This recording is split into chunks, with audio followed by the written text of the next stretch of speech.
morning. Thank you for joining, and I appreciate my colleagues joining me here today as well. We want to start with the heartbreaking loss of innocent life at the grade school in Nashville. 3 children and 3 staff dead, and a community changed forever. Gun violence is the leading cause of death for American children and teens. The leading cause. Not one child needs to die. We must pass meaningful gun safety legislation and need to look at every possible way to do so. We must give families the peace of mind to send their kids to school without fearing for their lives. But we need reasonable Republicans to come to the table to make this happen. It's an outrage that we can't find a handful of Republicans. Republicans are willing to put people over extremism on the far right. We also send our condolences to the people of Rolling Fork, Mississippi, who lost their loved ones. House Democrats, under the leadership of Benny Thompson, stand ready to support these communities as they look to rebuild. We're proud to be joined today by Representatives Seth Magaziner of Rhode Island and our newest colleague, Jennifer McClellan of Virginia. This week, House Republicans are wasting the American people's time on H.R. 1, the Polluters Over People Act. This bill is a job killer.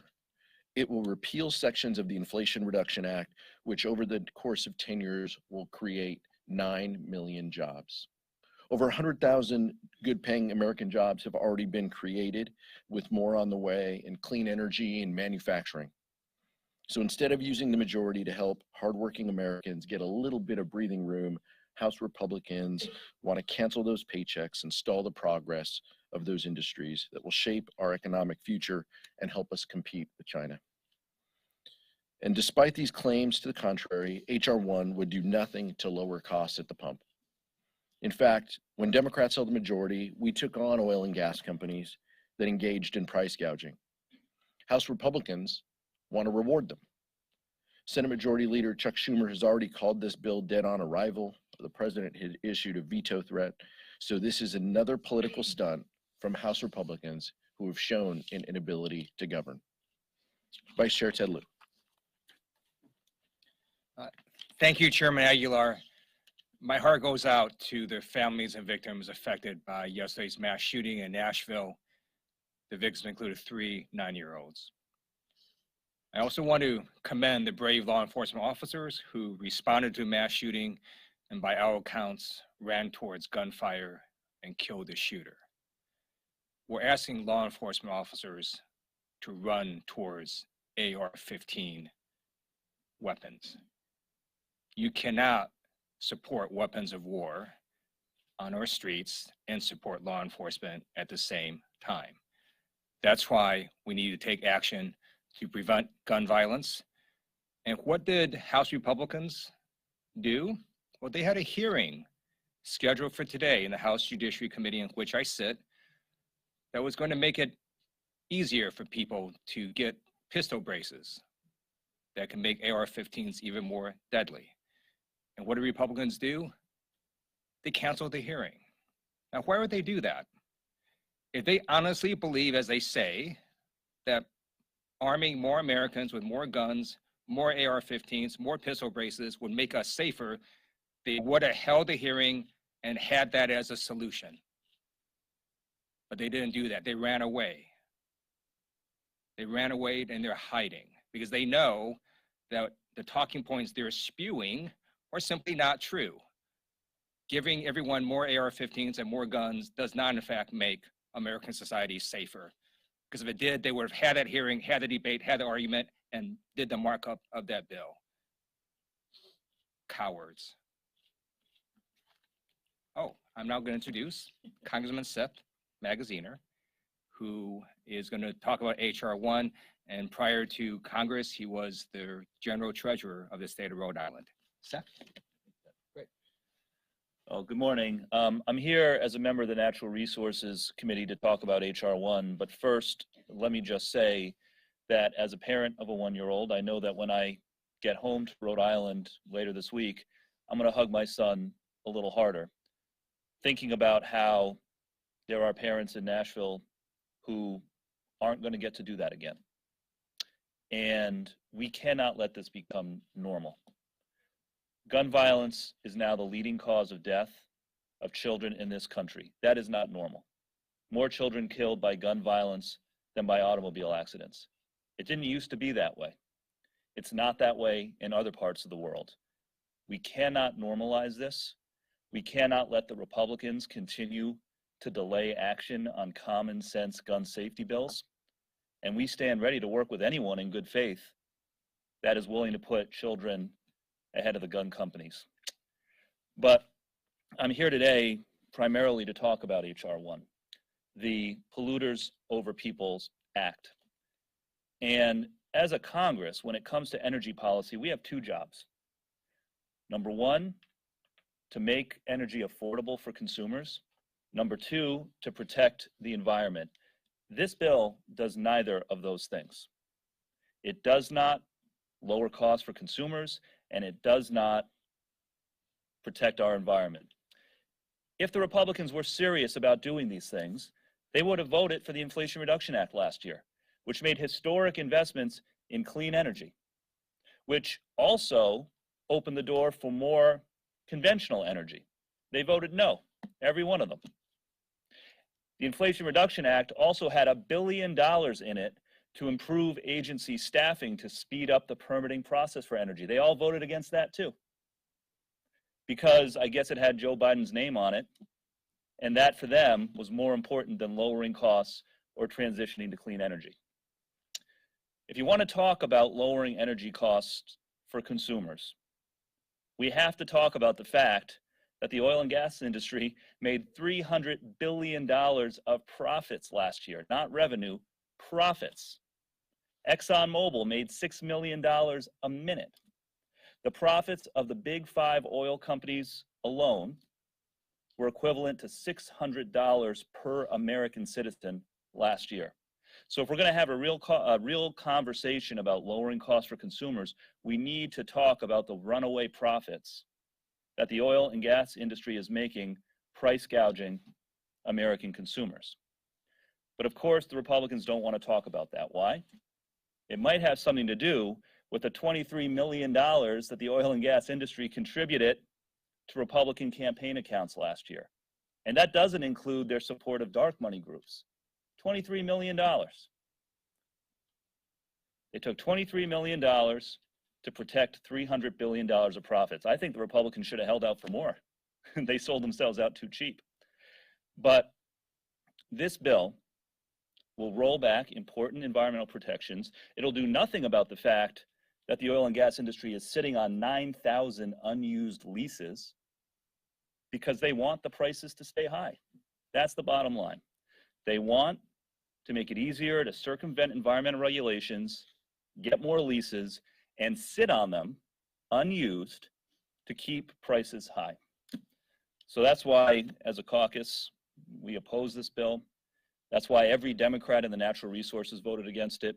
And that's why we know it's dead on arrival in the Senate and the White House. And with that, I want to yield to our newest member, who I'm very excited to get to know, from Virginia, Jennifer McClellan. Good morning. I am Jennifer McClellan, and first I want to send my condolences to the families of those killed in the shooting in Nashville yesterday.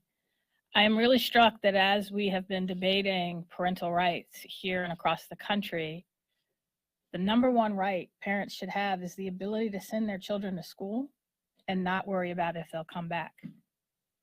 If you look at not only how many children have died because of school shootings, but those who have been traumatized as they've watched their friends die, or as they've had to endure drills that often traumatize them just as much as an active shooter incident, enough is enough. Thoughts and prayers are not enough. Congress needs to take action. As a mother, I also have deep concerns about Republicans' H.R. 1 and its potential impacts on our national deficit, hardworking families' pocketbooks, and the health and well-being of historically marginalized communities. The Polluters Over People Act would be disastrous for our national deficit, ballooning it by $2.4 billion over the next 10 years. and it'll do so to pad the pockets of corporate polluters who are already, as you heard, enjoying record-breaking profits. H.R. 1 is the Republicans' flagship legislation, but it blatantly disregards the financial interests, health, and well-being of American families and while rewarding polluters with shameless giveaways. The Polluters Over People Act would repeal major cost-saving programs implemented through the Inflation Reduction Act, including a $4.5 billion home electrification rebate program that is designed to lower energy costs. It would repeal the Greenhouse Gas Reduction Fund, which will accelerate the deployment of clean energy technologies and create thousands of good-paying jobs. The repeal of these programs will raise costs for hardworking Americans, rob them of quality, family-sustaining jobs, and jeopardize a healthier future for our children and grandchildren. H.R. 1 doesn't even reference clean energy, even though clean energy is the cheapest form of energy. And the Polluters Over People Act would completely undermine the bedrock environmental protections, curtail impacted communities' ability to provide public feedback, and drastically reduce their options for legal avenues of recourse. It would remove agencies from impacted communities and silence historically marginalized and underrepresented communities in favor of corporate interests. My predecessor, the late Donald McEachin, fought to preserve environmental protections and review laws because he believed every community deserved a seat at the table. I'm proud to build on his legacy and stand with House Democrats to oppose the Polluters Over People Act. And we will continue to fight to preserve the environment while protecting the health and financial security of Americans. And now I'll turn it back to Chair Aguilar for questions. Thank you, Jennifer. Questions? Yesterday, your entire caucus joined with Republicans to pass the Stop Forced Organ Harvesting Act to hold the Chinese Communist Party accountable for harvesting organs of live prisoners of conscience. If you could speak to why it was important for you all to vote yes to pass that. As a part of the organizing calendar for any week, we seek out, as we always do, to work with Republicans to find common ground on issues that help our communities, help our country, and send the right message on human rights. And this was one of those bills that came out of committee, was a suspension bill. Members thought that it was the right thing to do. We still believe that, highlighting that the human rights abuses in the CCP engages in, and we're going to continue to try to find common ground where we can. Nothing is going to change, and that's just part of the suspension calendar and the legislative efforts that we undertake each week. I know there was the hearing on TikTok that was last week. A couple of Democratic lawmakers do have their own TikToks. They are actively posting on it. Have you had any conversations with them about the national security concerns that might be at risk, or asked them to maybe stop posting or consider deleting their accounts? No, I haven't engaged in any conversations with those members. My presumption is those are personal phones. Government phones are not allowed to have that application. I think what's more important to highlight out of that hearing is the importance of colleagues on both sides of the aisle asking tough questions, having a mind toward the health of our communities, and the health and safety of our young people. That's similar to where we start when it comes to gun violence protection, gun violence prevention, wanting to make sure we have safer communities. But the social media companies are not exempt from us having conversations about safety. Clearly, there have been national security discussions as well associated with the data that company has in their possession. What they choose to do with it, or what they are asked to do with it, has been a focal point among policymakers on both sides of the aisle, on both sides of this chamber. But we're going to continue to have those discussions, and I trust that the Energy and Commerce Committee, as well as other committees, will continue to engage in that in the weeks and months ahead. If I could just follow up on that. back really quickly. I mean, right now I know the focus is on TikTok, but some of the privacy concerns that you've mentioned go across the board, including to U.S. social media companies. Does Congress really need to kind of pull back and look at sort of everything instead of just focusing on TikTok? I think Congress has. Look, we have the ability to walk and chew gum at the same time. And you saw the prior Congress talk about privacy legislation. We weren't able to get it across the finish line, but a robust discussion in committee that the vice chair serves on, and I'll ask him to comment specifically. But these are, I'm sorry, in Energy and Commerce, but the Judiciary Committee also has these conversations as well.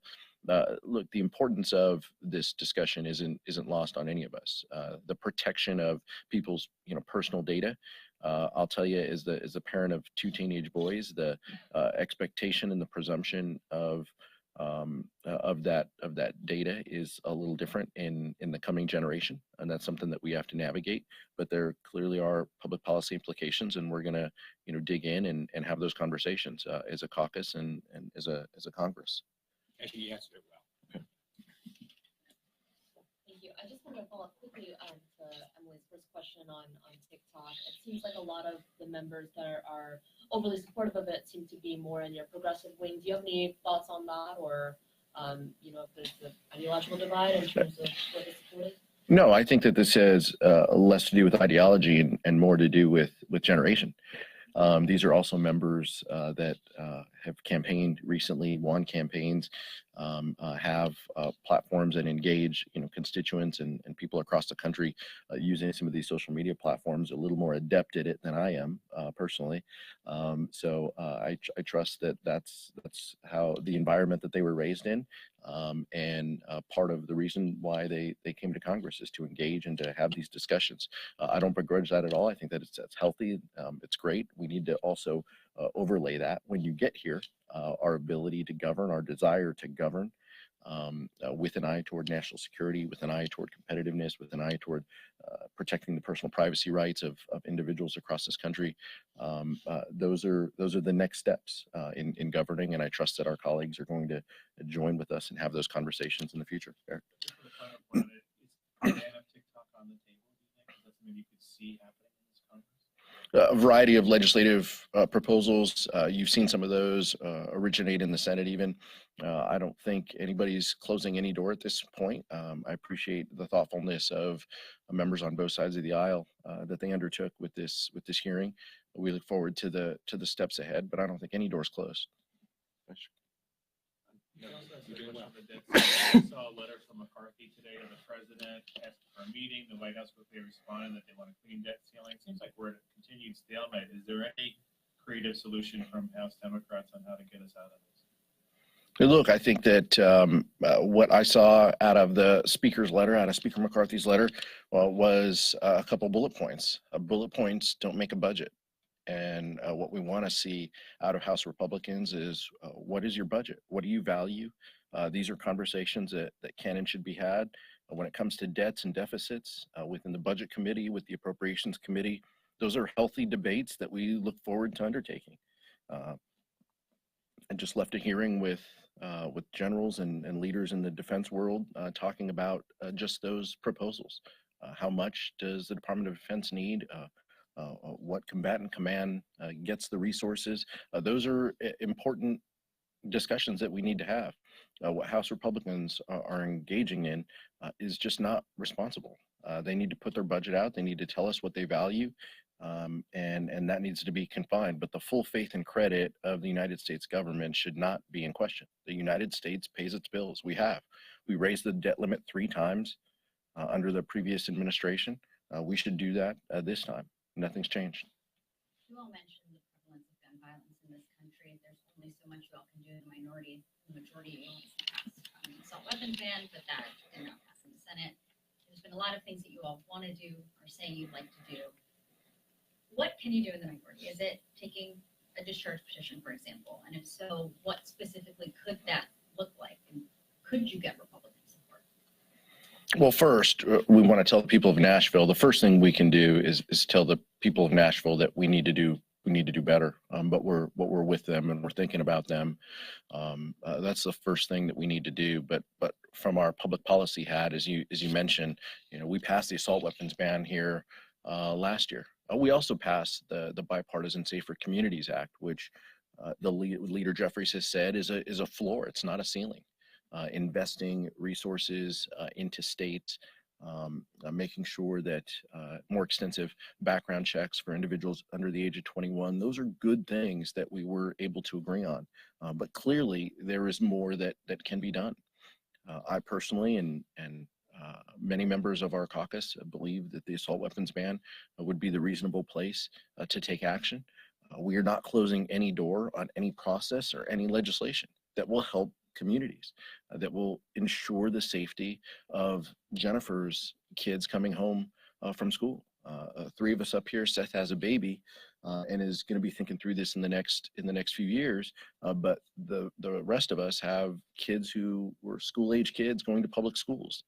That's the mindset we think about this in, is how do we ensure our kids' safety? This is a fact that whether it's Maxwell Frost, coming to Congress, talking about gun violence, talking about how Newtown shaped him into public service. This is a generation that is more likely to spend time doing mass shooting drills than they are undertaking in other activities, and it's deeply unfortunate. And as a country and as a Congress, we can do better, and we know that. So shame on Speaker McCarthy for not bringing something up, for not announcing that we can and do more. All we're going to get are thoughts and prayers out of their Twitter accounts, and that's not enough. If I can follow up, Republicans this morning have been saying they would like to address this through mental health legislation.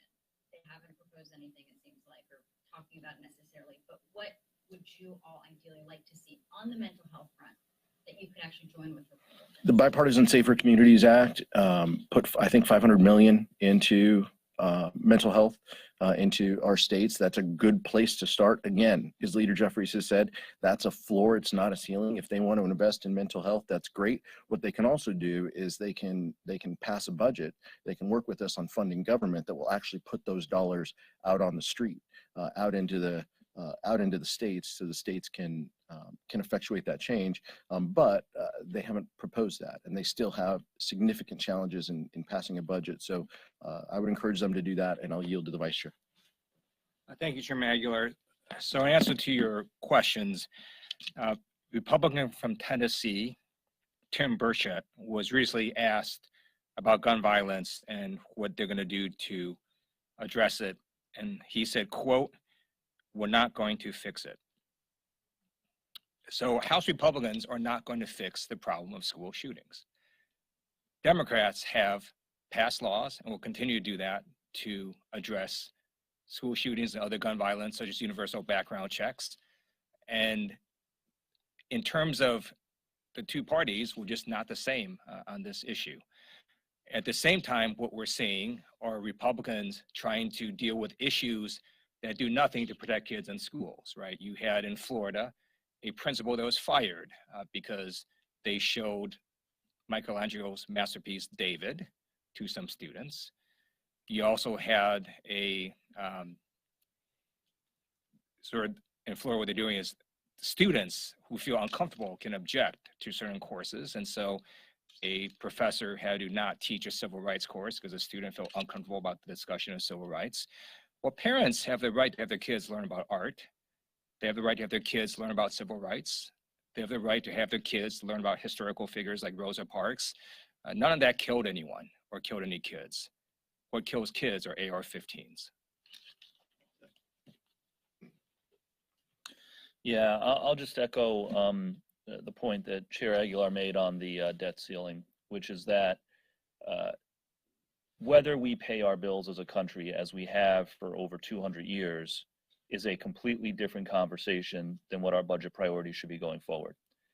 The paying of our bills, keeping our obligations as a nation, must be non-negotiable, as it has been for hundreds of years. However, we can have a debate, we can have a negotiation about what our revenue and our spending should look like going forward, but in any debate, in any negotiation, the first step is the two sides show their plans. President Biden came out with his plan weeks ago. We are still waiting for the Republican plan. And so for them to be asking for a negotiation when they haven't even presented their opening position is just theatrics. Show us the plan and then we can negotiate.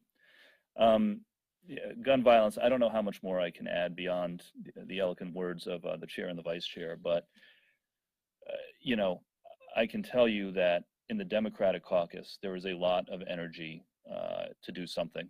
And so again, every avenue, every procedural avenue, I think is still on the table. And our hope is that we can find even just a handful of reasonable Republicans who are willing to stand up for their constituents instead of the gun companies. And it all comes back to money, right?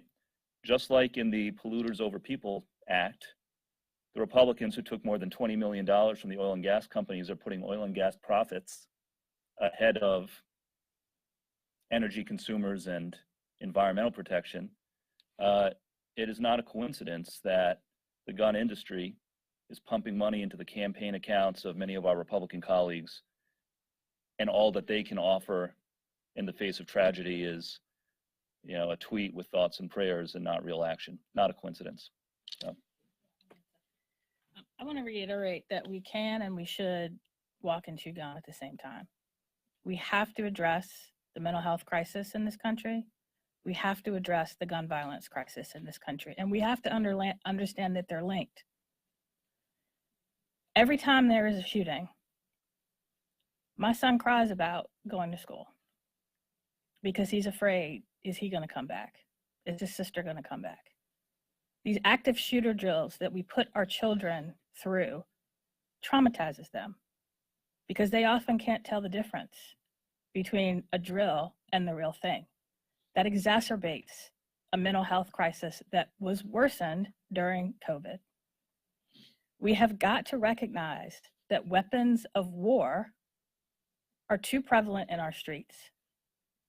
A child in my son's class killed himself accidentally using a gun as a prop in a video.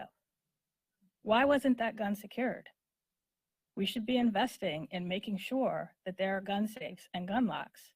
We should be investing in addressing the root causes of gun crimes in our communities. That's what we need to do, and not choose between addressing mental health and addressing gun violence. We have to do both. Next question. Despite all these concerns, you still have millions of students, teachers, administrators who have said time and time again they are scared of what's going to happen if their school is going to be the next one. You had House Republican leaders this morning still saying the same point that they brought up before, but the priority is not to politicize the issue and not to punish law-abiding citizens. What are your guys' response when this is the same response that Republicans come with almost every time that not just a school shooting happens, but a mass shooting happens? Look, I think it was 2012 was Newtown, right? I mean, anytime kids get gunned down in schools, it's tragic, it's terrible. That was really the point, I think, for a lot of us, where it was, if Congress is going to act, this is it. And the fact that they couldn't, the fact that the talking points Republicans use today are exactly the same that they used in December of 2012. It's alarming, it's disappointing, it's just sad. And that's just who the Republican Party is today. And, we can't shed a tear about it. We've just got to do better and do more. And I think that's what you see the Democratic Caucus want to do. We want to lead on these efforts. We did in the last Congress. We know that we can in the future. We want to use every procedural, possible tool we can. Every way. We'll send a letter. We'll do a petition. We'll do whatever we need to do in order to help. One, crystallize it for the American people, because ultimately House Republicans answer to the American people. That's an audience that we can speak to.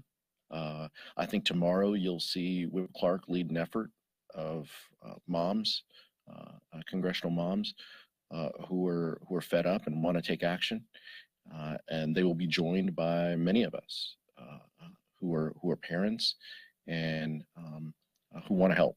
And so that's what more we can do. But we can't just be frustrated, by this. We've got to take action, and that's what House Democrats want to do. Thank you.